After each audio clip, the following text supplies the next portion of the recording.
آپ مسجد حرم میں تھے اور ابو بکر رضی اللہ عنہ بھی ساتھ تھے۔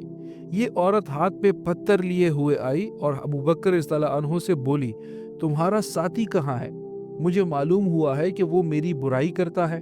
خدا کی قسم اگر میں نے اسے دیکھ لیا تو اس کے منہ پر یہ پتھر دے ماروں گی۔ مگر اللہ نے اس کی آنکھوں پر پردہ ڈال دیا اور وہ رسول اللہ صلی اللہ علیہ وآلہ وسلم کو دیکھ ہی نہیں سکی۔ صرف ابو بکر رضی اللہ عنہ کو دیکھ کر کہنے لگی، تمہارے ساتھی نے ہماری برائی کی ہے۔ ابو بکر رضی اللہ عنہ نے کہا، نہیں، اللہ کی قسم، نہ انہوں نے کبھی تمہاری برائی کی ہے اور نہ وہ اس طرح کی باتیں کرتے ہیں۔ یہ سن کر وہ مان گئی اور واپس چلی گئی۔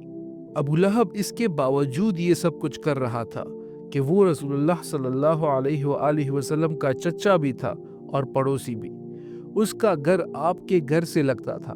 اسی طرح آپ کے دوسرے پڑوسی بھی آپ کو ہر طرح تکلیف پہنچاتے تھے۔ ابن اسحاق کا بیان ہے کہ جو لوگ رسول اللہ صلی اللہ علیہ وآلہ وسلم کو گھر کے اندر تکلیف دیتے تھے ان میں یہ لوگ شامل تھے: ابو لہب، حکم بن ابی عیس بن امیہ، عقبہ بن ابی معیط، عدی بن حمرہ ثقافی اور ابن الازدہ حزلی۔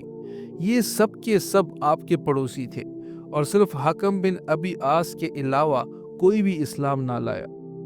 ان کا طریقہ یہ تھا کہ جب آپ نماز پڑھتے تو کوئی شخص بکری کی بچہ دانی لا کر ایسے پھینکتا کہ وہ سیدھا آپ کے اوپر گرتی۔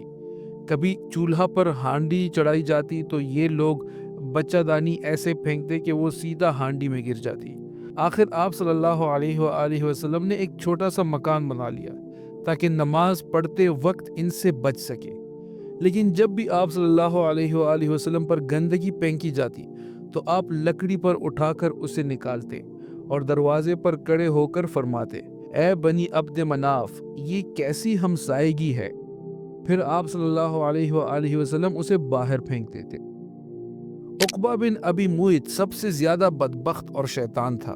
صحیح بخاری میں حضرت عبداللہ بن مسعود رضی اللہ عنہ سے روایت ہے کہ ایک دفعہ رسول اللہ صلی اللہ علیہ وآلہ وسلم بیت اللہ کے پاس نماز پڑھ رہے تھے۔ وہاں ابو جہل اور اس کے کچھ ساتھی بیٹھے تھے۔ ایک نے کہا، کون ہے جو فلاں کے اونٹ کی اوجڑی لا کر جب محمد صلی اللہ علیہ وآلہ وسلم سجدہ کرے تو ان کی پیٹھ پر ڈال دے؟ اس پر سب سے بد نصیب شخص عقبہ بن ابی معیط اٹھا، اوجڑی لا کر انتظار کرنے لگا۔ جیسے ہی رسول اللہ صلی اللہ علیہ وآلہ وسلم سجدے میں گئے اس نے اوجڑی آپ کے پیٹھ پر ڈال دی۔ حضرت ابن مسعود رضی اللہ عنہ کہتے ہیں، میں یہ سب دیکھ رہا تھا مگر میری طاقت نہ تھی کہ آپ کی مدد کر سکتا۔ پھر یہ ظالم زور زور سے ہنسنے لگے اور ایک دوسرے پر گرنے لگے جب تک حضرت فاطمہ رضی اللہ عنہا نہ آئی اور آپ صلی اللہ علیہ وآلہ وسلم کی پیٹھ سے اوجڑی ہٹا نہ دی۔ تب تک رسول اللہ صلی اللہ علیہ وآلہ وسلم سجدے میں ہی پڑے رہے۔ پھر آپ نے سر اٹھایا اور 3 مرتبہ فرمایا، اے اللہ، تو قریش کو پکڑ لے۔ یہ سن کر مشرکین گھبرا گئے کیونکہ ان کا عقیدہ تھا کہ اس شہر میں دعائیں قبول ہوتی ہے۔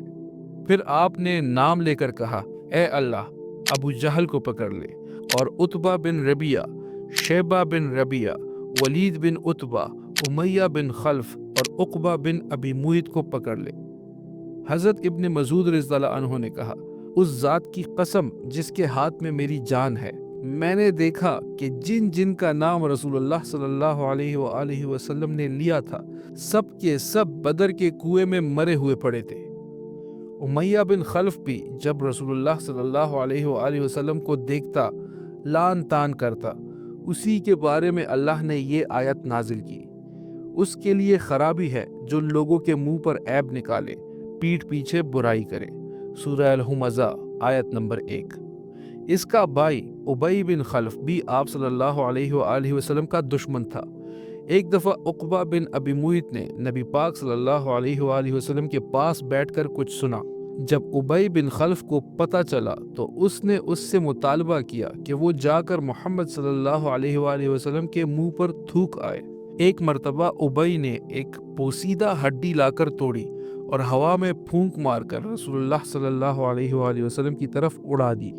اخناس بن شریق بھی رسول اللہ صلی اللہ علیہ وآلہ وسلم کو تکلیف دیتا تھا۔ قرآن نے اس کے 9 برے اعمال بیان کیے ہیں۔